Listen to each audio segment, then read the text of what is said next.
This is MaxPreps Friday Night Live, powered by American Family Insurance. Good evening, ladies and gentlemen, and welcome to MaxPreps Friday Night Live, powered by American Family Insurance.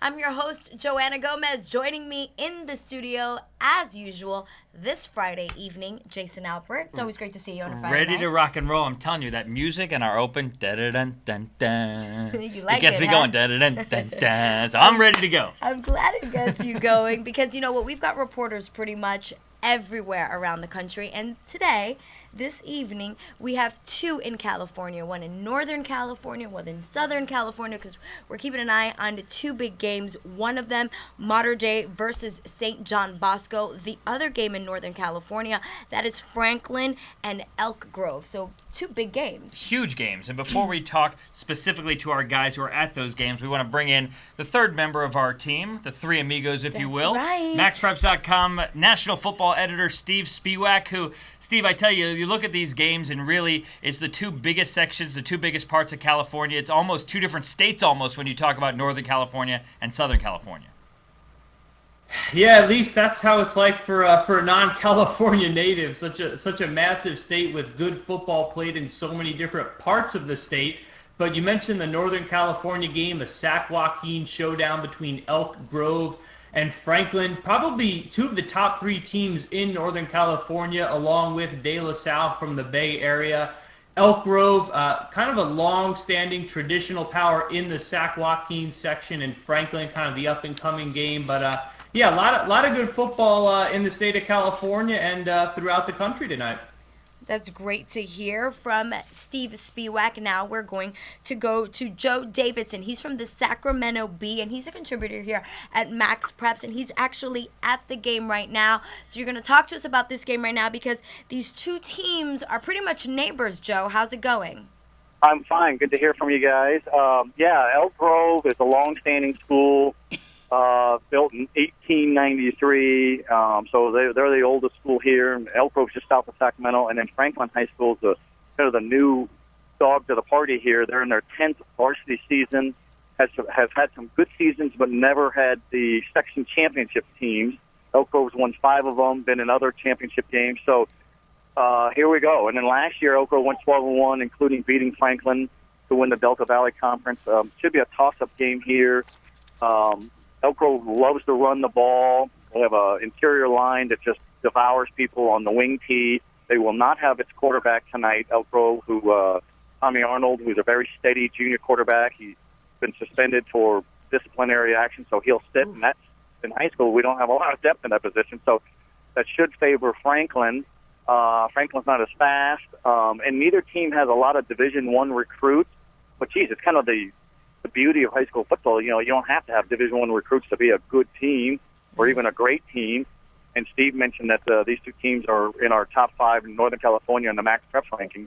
No They're doubt. good teams, but De La Salle stands as a great team. And some of those Southern California teams are great teams too. But these bowl games may decide a little bit too, so it should be fun. No doubt, Joe. You know, you mentioned that top tier of California teams, the De La Salle that you mentioned, and certainly a handful of others. There's 57 undefeated teams in California right now, these two being 2 of them. With a win tonight, whoever ends up going on to win, do they maybe set themselves up to move into that top tier of teams in California? Absolutely. Elk Grove's already in the top 10 in the state. You have to remember, you know, like you guys were alluding to, Southern California has such an avalanche more schools. The southern section alone, just in the LA area, has 570 schools. The Sac Joaquin section here has 200. And so there's just a huge volume more of schools and athletes down south. But you're right. You know, this is a real launching pad type game.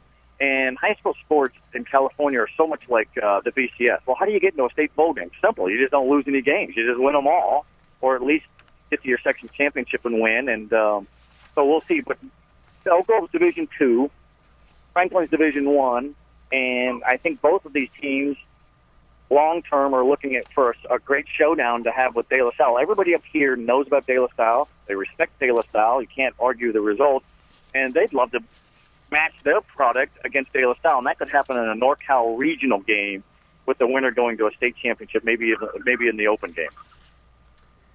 Joe, Steve Spivak here. I hate to put you on the spot, but we'd like to hear a prediction for tonight's big game.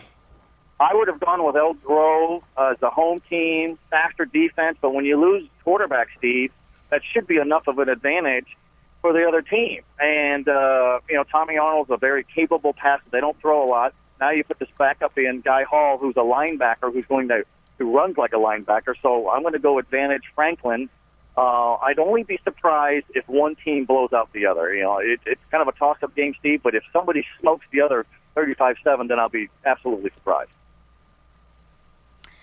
All right, Joe, thank you very much. He's taking Franklin there. And, I always say you never know what's going to happen. So, of course, we will have more updates throughout the show. And that game is getting quick scored. We've got a lot of games being quick scored all throughout the evening.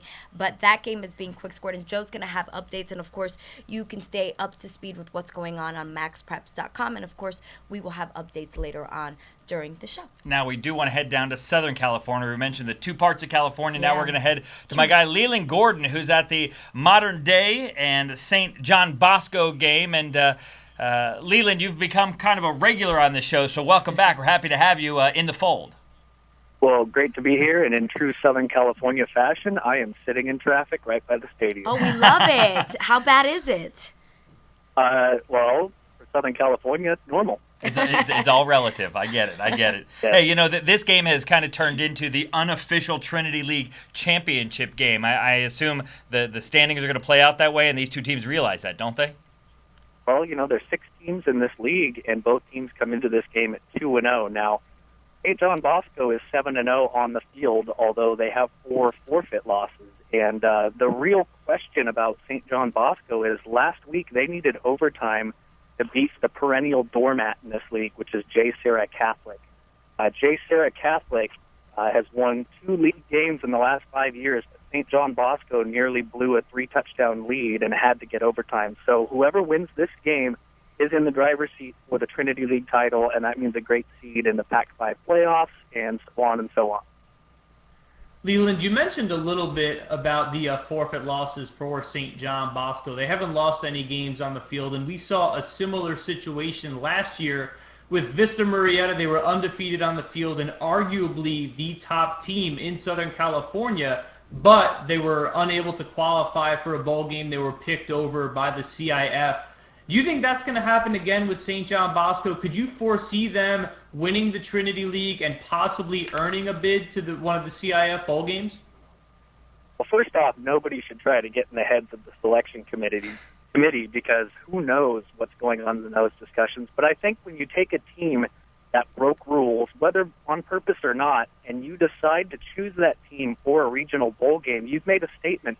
And I really think that the CIF is wary of choosing a team, even though it might be the best team in the area or the most deserving team on the field. It's hard to choose a team that made administrative errors and had to forfeit games. Now, last year, Vista Murrieta was 14-0 on the field. They ended up forfeiting 4 times. They didn't get chosen, and the team that got chosen over them was Santa Margarita. And Santa Margarita lost 2 games in the Trinity League. So that shows right there, kind of a precedent in terms of the selection committee. Now, Leland, Modern Day coming off that big win over the Santa Margarita team you just mentioned. Do you see them coming away with the W tonight? What's your take on the game? I do. I have seen Modern Day twice so far this year, and I like them more and more each time I watch them. You want to talk about a well-coached team. They do not beat themselves. I've got Modern Day winning by a little bit more than a touchdown tonight, and I think that puts them at 3-0 in the Trinity League. It gives them the driver's seat to get a really good seed for the Pac-5 playoffs. But last year, the Pac-5 playoffs had a lot of upsets. So, just winning the Trinity League doesn't really guarantee you a whole heck of a lot. You're still going to have to win 3 or 4 tough playoff games to get considered for that regional bowl game. All right, Leland Gordon taking Modern Day there. just never know. You don't, and I hope Leland's keeping his hands on the wheel. I know, Leland. Sitting in traffic. Thank you very much for reporting for us this evening, and hopefully you'll get out of traffic. But look at the good news. It's not Carmageddon in LA. Right. They're over it already. Right.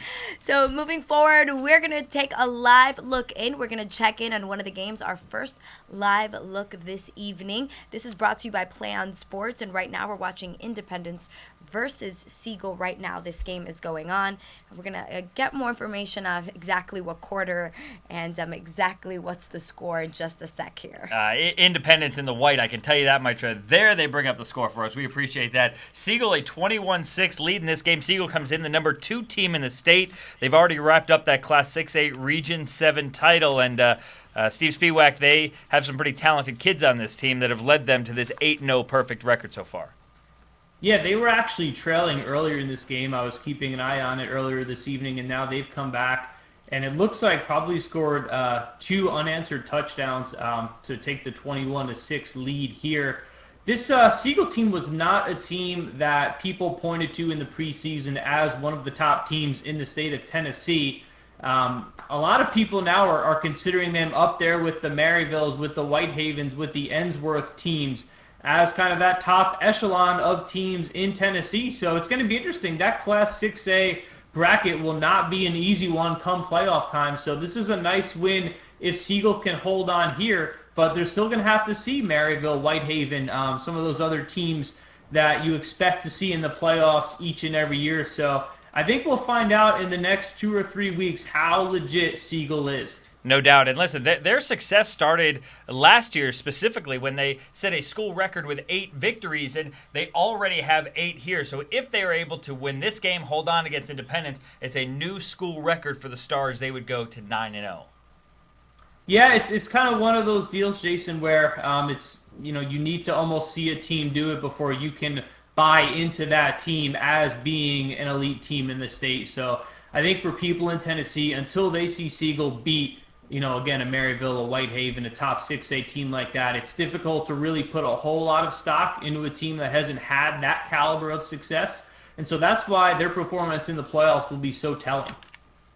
And then we know it's senior night for them there, and they're also wearing pink for breast cancer. We've seen a lot of teams doing that. No doubt. All around the country we see that, and sometimes it's as subtle as the wristbands. I've actually seen some teams, Miramar out of South Florida, had pink jerseys. So they went all out. So some teams are doing a lot more than others, but certainly just bringing attention to breast cancer awareness. Yeah, so we're going to go ahead and check in with them. And, of course, we'll have more updates throughout the show of that game there where Siegel is up 21, Independence 6. This is MaxPreps Friday Night Live, powered by American Family Insurance.